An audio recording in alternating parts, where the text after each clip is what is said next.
So you've been listening to a host of scholars who have been training for quite some time to deliver rather poignant messages to you. I am not one of those talks today. I am here basically because I got married, and that changed my life. Had I not gotten married, there's no doubt in my mind I wouldn't be standing here. I wouldn't have those list of accomplishments that were just read. But marriage fundamentally changed me. And yes, for those of you who know my wife, Karen, that may make a lot of sense to you. But it wasn't just the fact that I married an incredible woman, but it was the institution of marriage itself and what marriage impressed upon me that fundamentally changed everything in my outlook on life. And so I'm here to talk about my marriage a little bit. And I'm here to talk about not one, but actually I figured I'm going to talk about two of my children today and share with you how that journey in marriage and in having and raising children has impacted me. I'm going to tell stories. Don't have anything, I don't think particularly profound. I'm not going to give a lecture. But I hope to be able to, in communicating the story of my life and the journey of my marriage and what I've done in raising these two children in particular.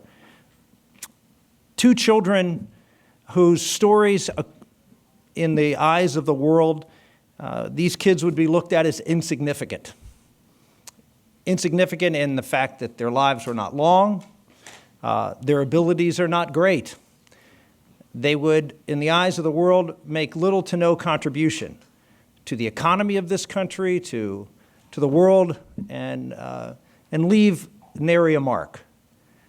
But they had profound effect on me and subsequently, and my family, and subsequently to many more as a result of that. The title of the speech today is to talk about Bella, but I'm going to begin by talking about another one of my children. Because Bella's story really began with him. And Bella was born in 2008. But in 1996, 12 years before Bella's birth, we had another son. And his story begins with a sonogram. A sonogram at 20 weeks where we found out that he had a fatal abnormality and was going to die. He was our fourth child, and I had just finished doing something I'd never thought I'd ever do in my life.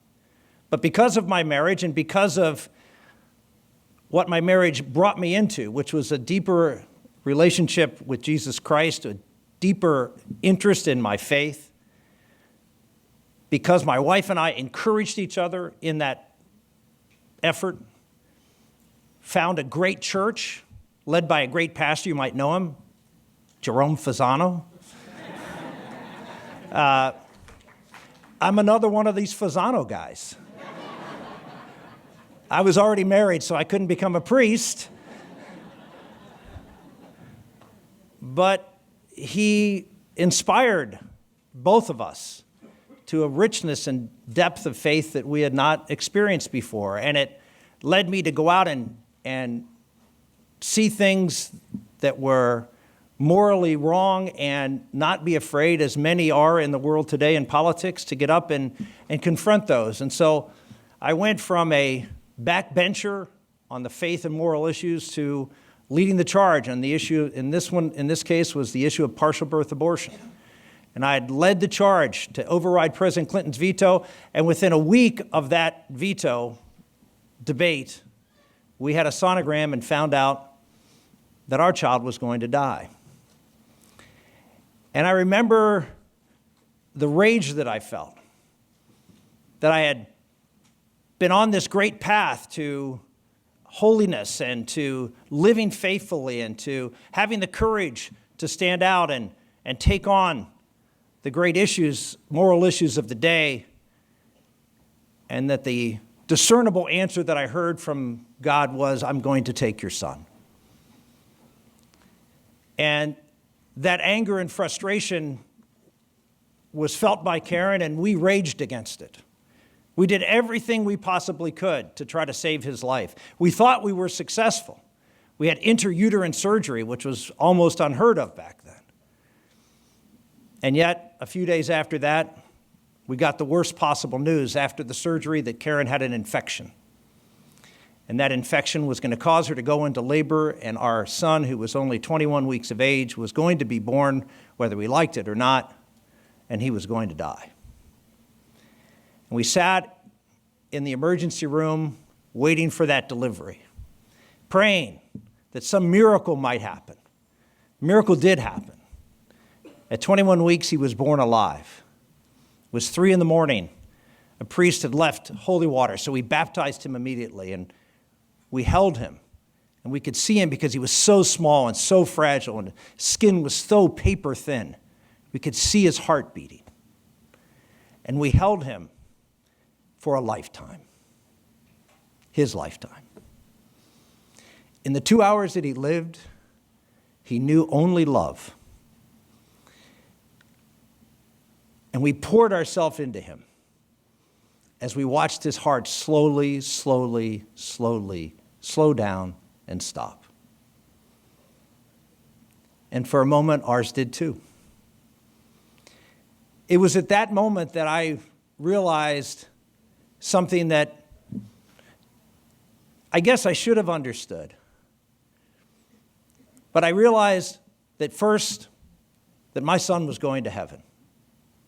And secondly, and more importantly, that was the most important thing for me as a father to be concerned about. That in the end, all that matters is the end. And all that matters is to make sure that your sons and daughters are on a path to heaven. It didn't dawn on me immediately, but over time I grabbed that, and I was able to live otherworldly, to see the world in a whole different way, not of successes and losses and challenges of this world, but how that would how I experienced that in its effect on the other world, on the world that I was focused on. It was an amazing, liberating time. I can tell you that Karen did not feel that way. Karen was deeply grieved, very upset, and wrote, poured herself out in a series of letters before Gabriel, our son's name, and afterwards. She eventually published those letters in a book called Letters to Gabriel. And that was the moment that transformed her into seeing Gabriel's life as not something that was a loss. Yes, it was a loss. It continues to be a loss. I wear this pin on all my suits. It's an angel pin to remember my little son on my shoulder. So he is always with me. The pain is there. But God gave us the gift of understanding that losses and successes in this world are of less consequence to their impact on forever.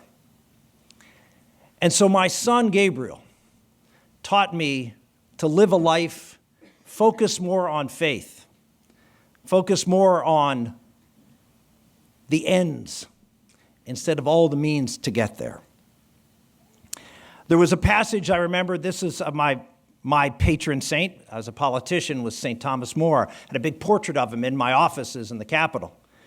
And I came across this passage that I kept in my desk to remind me, if I ever got bogged down by the criticisms and the critiques, to remind me of what to stay focused on. Thomas More was in the Tower of London under a death sentence from Henry VIII, was soon to be killed, and his daughter Margaret was upset with his equanimity. How all these people who used to be his friends had all turned against him. They were all calling for his head, and yet he had no malice toward them. And so she wrote, expressing her concerns about that, and this is what he wrote back. Bear no malice or evil will to any man living. For either the man is good or wicked. If he is good and I hate him, then I am wicked. If he is wicked, either he will amend and die good and go to God, or live wickedly and die wickedly and go to the devil. And then let me remember that if he be saved, he will not fail, as I hope to be saved too, to love me very heartily, and I shall then in like manner love him. And why should I now then hate one for this while, whom shall hereafter love me forevermore?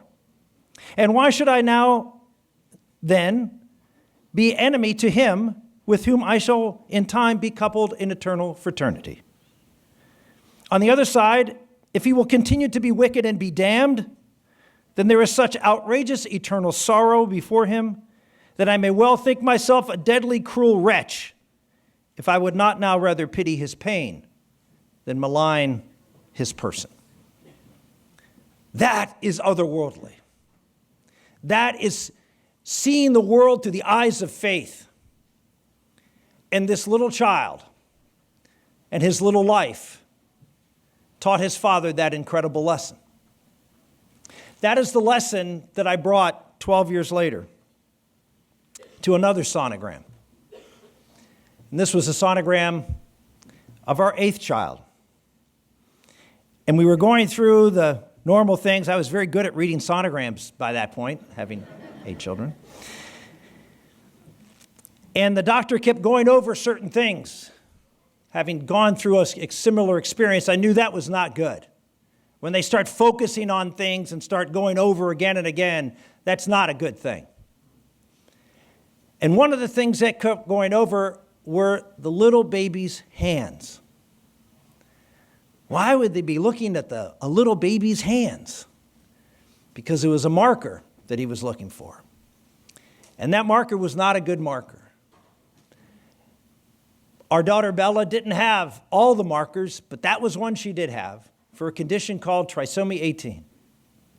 So we went home after the sonogram, and of course we poured into the internet to learn everything we possibly could about trisomy 18. And in summary, I'll come down to 2 words: no hope. It's a death sentence. 99% of these children die at or before birth. And of the ones that survive, 99% don't live a year. It's a death sentence. And we prayed and prayed and prayed that this would not be her sentence. But 4 days after she was born, we had genetic tests. She was born very prematurely. She weighed 3 pounds. And we got the determination that she had full trisomy 18.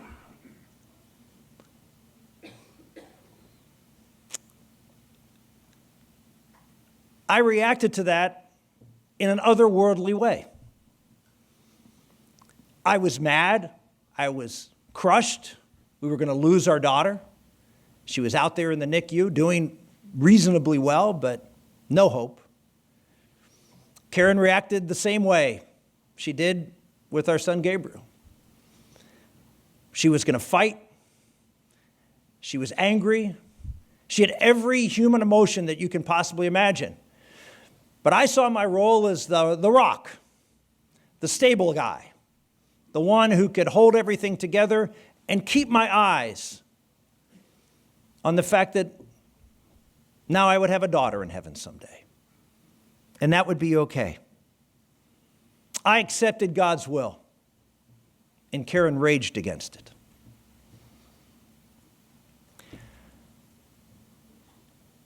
We ended up taking our daughter home because she actually didn't die.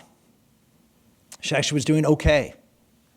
And I'll never forget the exit interview and talking to the physician before they sent her home on hospice care at 10 days old.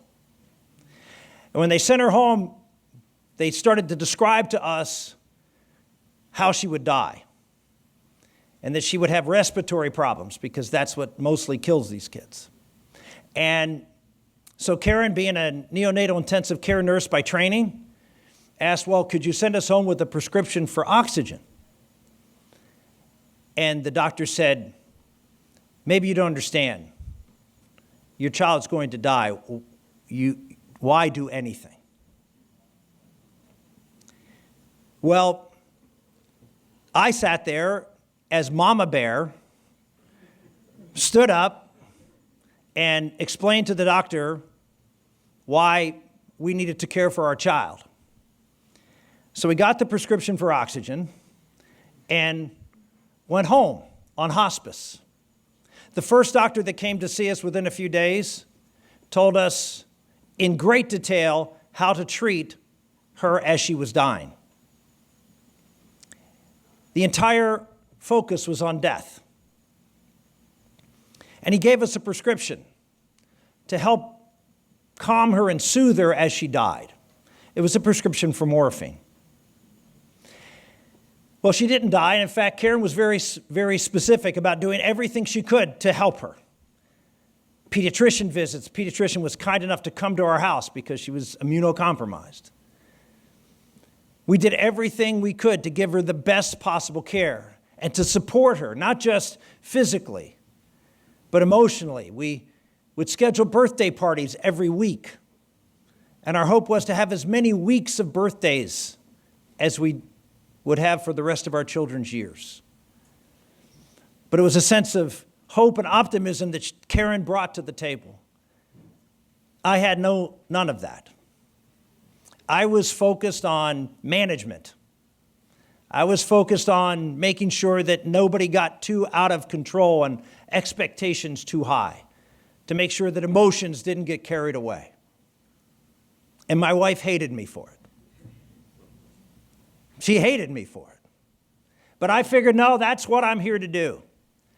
I'm here to remember that all that matters in the end is the end.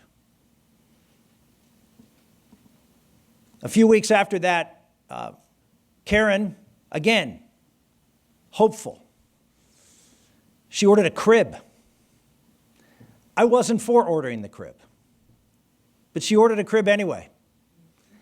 And I'll never forget unpacking that crib. We unpacked the mattress first. And I started to unpack the mattress and started to tear the cardboard open. And the person who was unpacking it with me was my daughter Elizabeth, who at the time was about 15. And she said to me, "Dad, be careful with that box." I said, no, she was ripping it. And I said, "Elizabeth, be careful with that box." And she said, "Why?" And I said, "Well, we may have to repack the mattress back in the box and send it back." She screamed at me. She said, "You don't believe in her. You don't love her."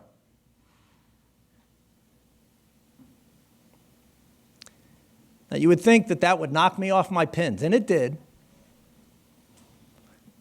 But I knew what was the right thing here. I knew that I had to be that person focused. And so our life continued, and it gnawed at me. Was I like that? Was I wrong in the way I was approaching this? Then Bella got sick. And the first time she got sick, it was about 5 months into her life. And she almost died. In fact, her heart stopped. She stopped breathing, and Karen was able to revive her. The EMTs came. At that moment, all of the hypotheticals started to come home to me.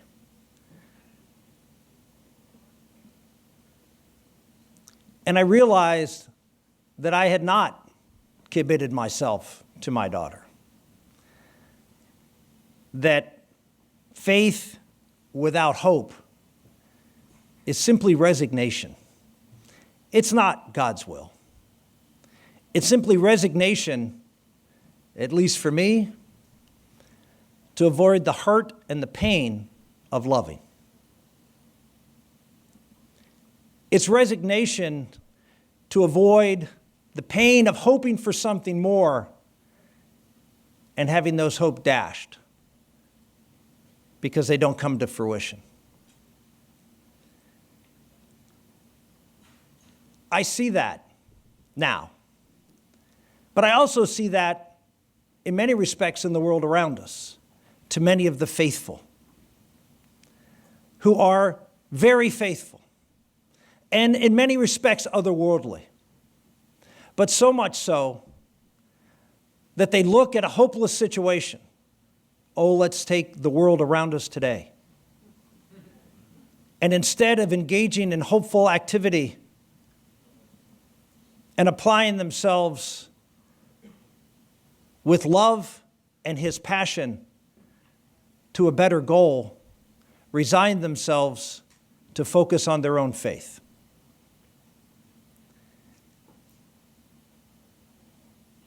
After I learned the lesson of hope,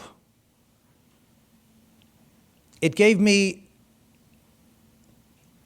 more energy and enthusiasm, not just in my own marriage and in my own relationship with my daughter, but in engaging the world around me. People ask me all the time, how can you go out there and fight these battles and do these things? There's no hope. There's always hope. Because Christ was on the cross. There's always hope. And that we can't resign ourselves to living just lives of faith. But we have to engage ourselves to be in the world, just simply not of the world. So my little girl taught me the importance of hope and engaging the world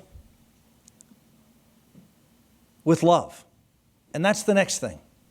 The book, Bella's Gift, is 18 chapters. Trisomy 18. So we put 18 chapters. And we tried to write the book together. Didn't work out so well. Well, as you can hear, we had very different paths. And so we couldn't really write something together, so we thought it would be more helpful to write it together apart. And so we divided the book evenly among the 18 chapters. She wrote 12, I wrote 6. It's about right? Women, men, right? Twice as much? It's about right. So we wrote the book together, and each chapter begins with the word love. Because Bella has been an education in love for Karen and for me and for our family, and I think for those who have encountered her. As I mentioned, it was a moment at the hospital where where that transformation for me happened. She was laying on a gurney. They were intubating her because they couldn't get her to breathe stably.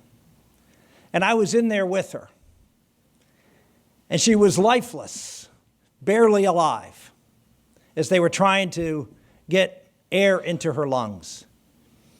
And she had her arm out to the side. And I put my finger, because that's all she could grab, in her hand. And she gripped it. She didn't seem to have very much life anyway, but she gripped my finger. And I looked at her. And all I could do was say, I'm sorry. I'm sorry for not committing to you, for not being vulnerable, for not willing to put my heart in harm's way, to love you as you should. Oh, I was doing all the right things. I was making sure she got all the best care. But I wasn't all in. And at that moment, we do this. Look up. Okay, God, I got a deal for you. You get her through this, and I'm in. They got her stabilized, and I walked out of the emergency room. And as soon as I did, my phone rang. The events leading up to the emergency room visit were very traumatic. Bella was sick. She had been sick once before, but came home on oxygen and on a monitor because of respiratory problems. And she got sick again.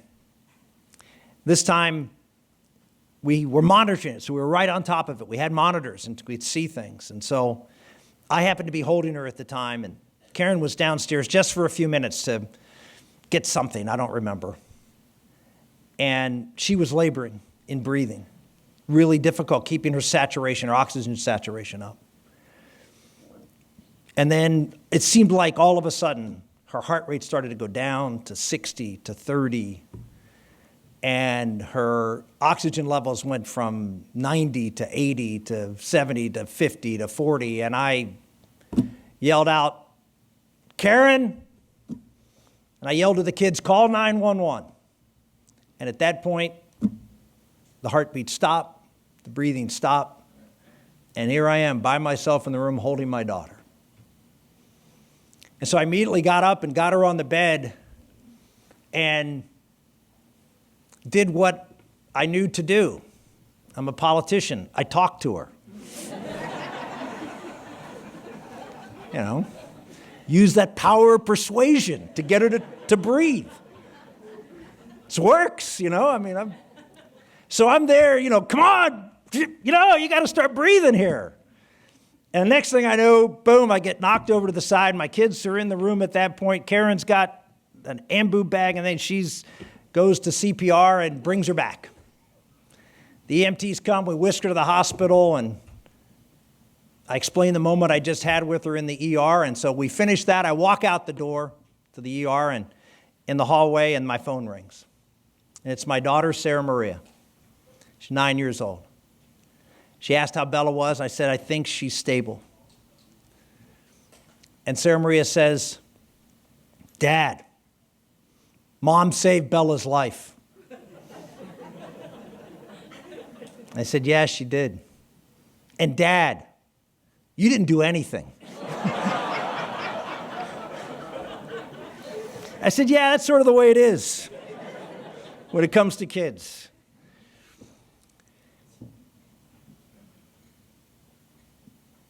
After that, we were in the hospital for a better part of a month. She was on a ventilator for 3 weeks. Touch and go for the longest period of time. But she survived. And I was there every moment of every day. Our friends and family, some of you may know people with children with disabilities.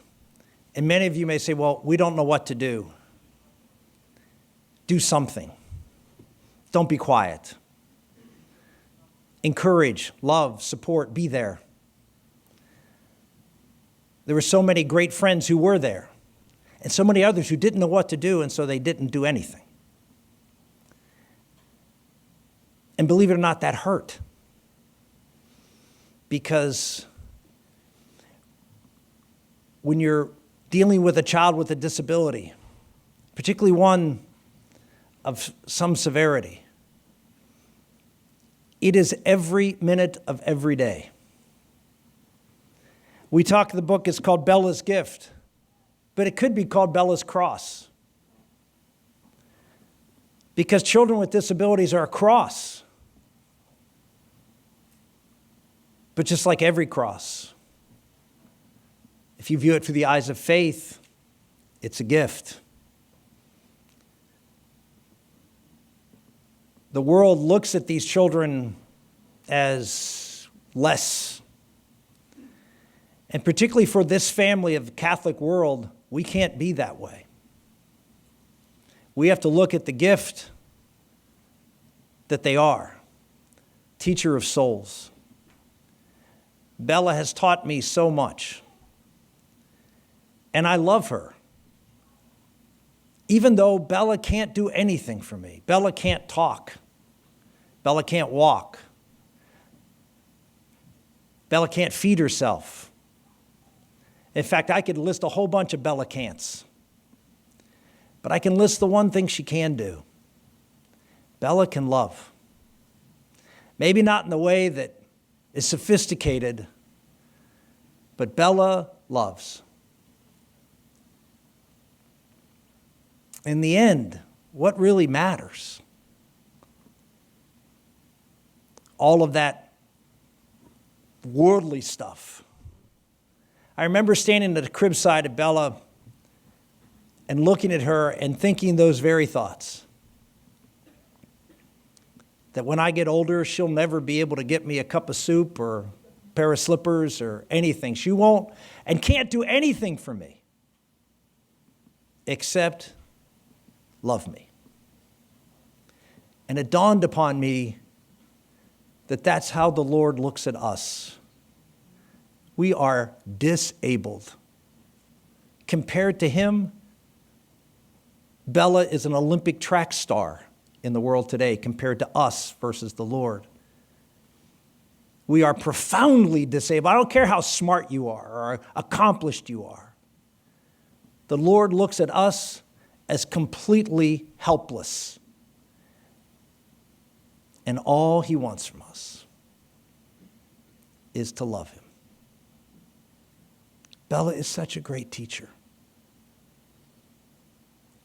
Children with disabilities are such a great teacher, and the world despises them as users of resources. This community, this Catholic community, cannot accept that worldly view. And it's not just about the public policy positions you have on it. It's how you live and interact with the people in your world who are dealing with children with disabilities.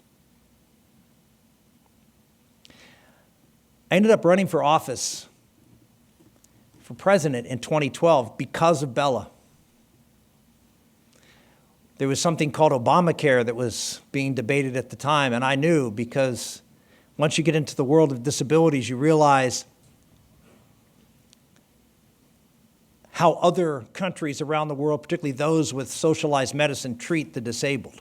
Or should I say, don't treat the disabled. And so for me, as a dad, as Bella's dad, and showing my love for her was to go out and fight for her and others like her. In the book, we tell stories of horrible stories of other countries and how children like Bella are euthanized. Not to say they aren't here in this country. It's more subtle. And we have stories about that too. Of parents who don't know any better or want to avoid the pain and take the easy way out by letting go. It is the easy way out. But as we all know, the easy way is almost never the best way. And so I decided to get out and start talking about Obamacare and fighting against its passage. And I would do anything to try to get publicity. I was on, at the time, Fox, and would talk a little bit about that during Fox. But I tried to see if I could get out and get engaged more in 2010. And I got an invitation to speak in Iowa. And I didn't go, but eventually, as I was looking for ways to try to get out there, I thought, well, okay, that's another invitation. They weren't going to pay me for the speech, but that's okay. I'll go out there and see what I can do. And so we, as we did with all my talks when I would speak around the country, I notified the press that I was going to be there, and I got a call from one of the papers, Politico. And they called me and said, hey, we see you're going to Iowa. I said, yeah. I'm giving a speech out there. And he said, so you're running for president? I said, I'm going to give a speech. I said, it's going to be about healthcare and about, terrorism and the like. And he said, oh, so you're not running for president? I said, well, no, I didn't say I'm running or not running. He said, oh, so you are running for president? And I said, well, I'm not yes or no. I'm just going to give this speech. And So I hang up the phone. A few hours later, I'm at my mother-in-law's house in Pittsburgh, and we're sitting here watching Fox, and the next thing we know, my mother-in-law screams. And we all looked over. She says, "Rick, you're running for president." It's right there on the crawl on Fox News. And so Politico publishes this thing saying, because it turns out in this guy's mind that you don't go to Iowa unless you're running for president because there's no other reason to go to Iowa. So I went to Iowa. I showed up at this speech in Dubuque, and 250 people. The place was sold out. C-SPAN cameras, national news media. Now you're talking about a guy who 4 years prior lost my re-election by the largest margin of any incumbent senator in 30 years. And they show up. And I thought, wow, this is great. Live C-SPAN, so I went to New Hampshire. And I started going to other places, and they cover me. And so lo and behold, I decided to run for president. Now, I know that doesn't sound very calculated, but that's sort of the way things work in my life. And everybody, particularly Sarah Maria, a lot of my kids were really excited about me doing this. There was one holdout, you can imagine. And I said, I went to her and I said, we're reaching a point I think we have to make a decision here. And her response was no. I said, well, I haven't asked the question yet. And I said, I really feel like God's calling me to do this. I mean, there's just too many odd things that are happening here. It's just the path is like opening up. And she said, no. And I said, well, look, I mean, I want you to pray about this. If you really want, come on, guys, right? Get them to pray about it. Yeah. So I want you to pray about this. No. No, you can't do that. That's bad. It's invalid. You have to at least agree to pray about it. No, God could not possibly want you to do this. I said, okay, I'll put you down as undecided right now, and we'll talk about it again in a few weeks. So time went on, and she sort of got the mojo and understood it. And as she said to me, she goes, I always knew you were going to do this because I always felt that's what God wanted you to do. But I don't want it. And I said, Karen, how could you want it? It's horrible. It's horrible running for president. But we went out there and ran. We had no money. But I went to Iowa. I did 385 town hall meetings in less than 10 months. Average attendance, 12 people. I am not easily dissuaded. But we kept working, and throughout this whole time, during the debates, everything that was going on, I was out there on the end. No one was asking me questions. If I got a question, it was always on abortion or marriage. I was the social conservative candidate, and they were trying to marginalize me as much as I could. I was that religious crazy. And so I just kept at it and had no money. Money never came in. Ended up spending $23,000 on television in the state of Iowa. Yet, on election night, a miracle happened. And we ended up winning, not that night, 2 weeks later, the Iowa caucuses. It was a miracle. We came out of absolutely nowhere, and we were able to win. And all of a sudden, the campaign is alive, and things are going great. And then we ended up losing the next two states, New Hampshire and South Carolina. And now I wasn't the leading contender anymore against Romney, it was somebody else.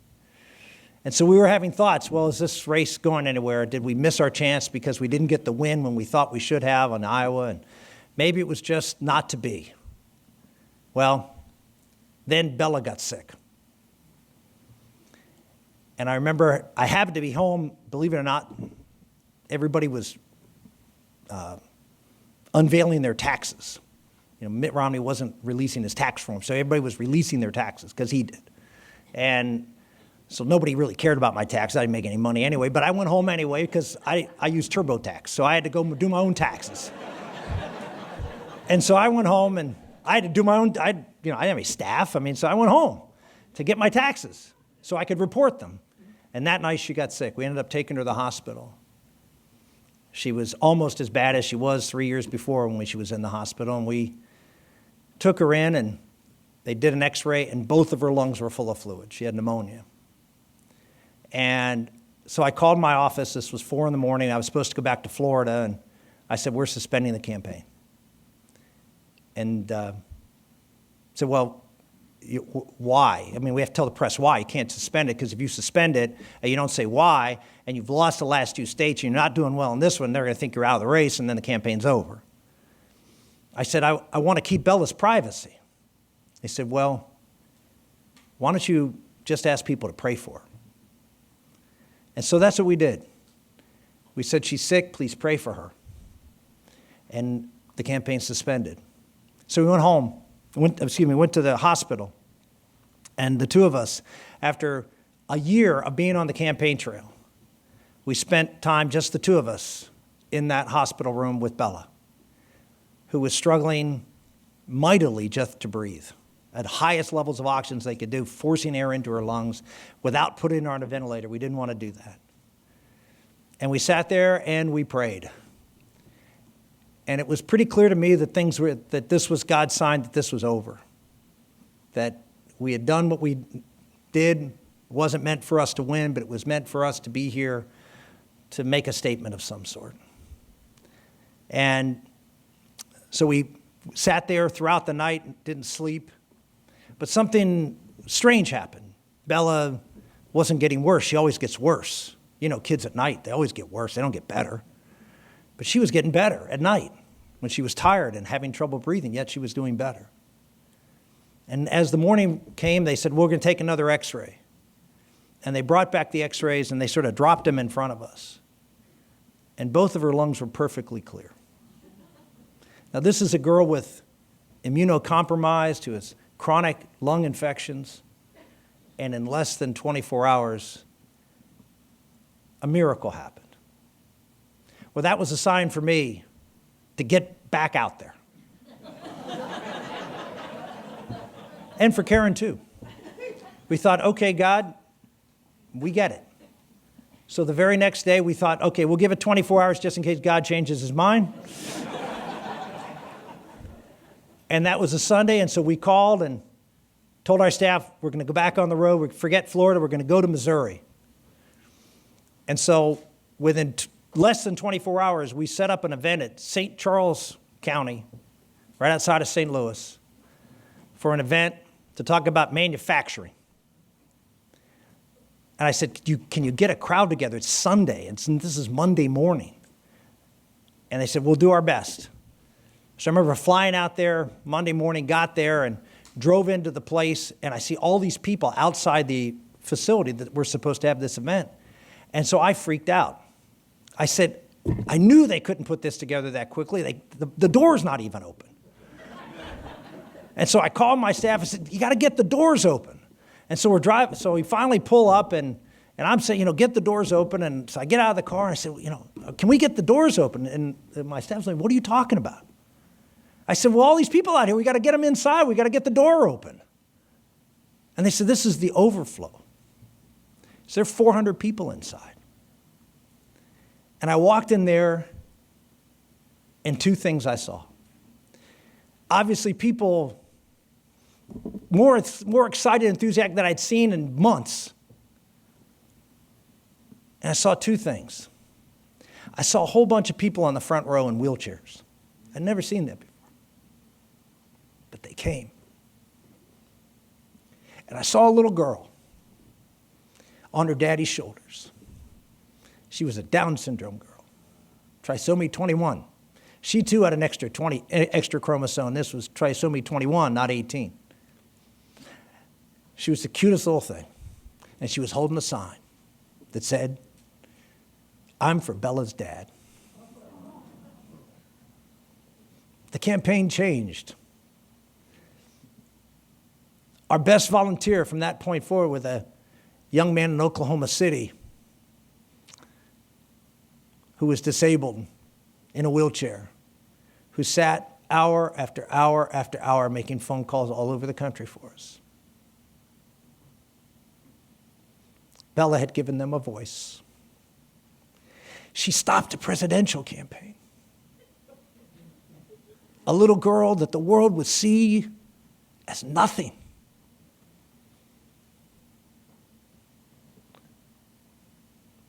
Because we gave witness to her value, gave hope to others.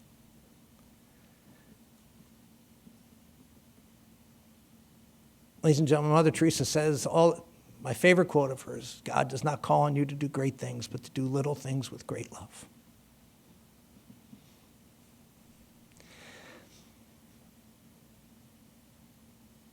I am blessed to have a little oracle of love, of God's grace in my life. Each of you have one somewhere.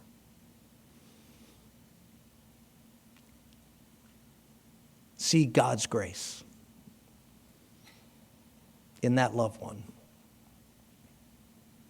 And be not afraid to go out and witness to that dignity of life. Thank you, and God bless you.